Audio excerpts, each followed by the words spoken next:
entender, levante a mão para lá.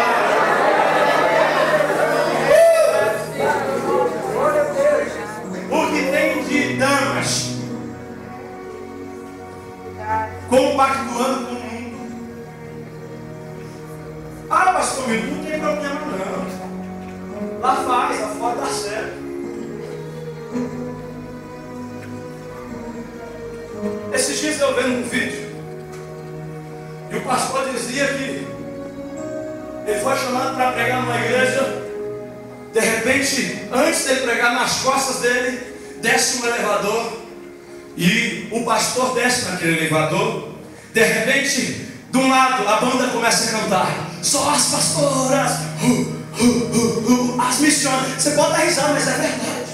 O povo quer pegar as coisas lá do mundão e quer enfiar lá abaixo na igreja. A igreja não precisa disso. A igreja é santa, a igreja é lavada, a igreja é remida, a igreja é cheia do poder de Deus.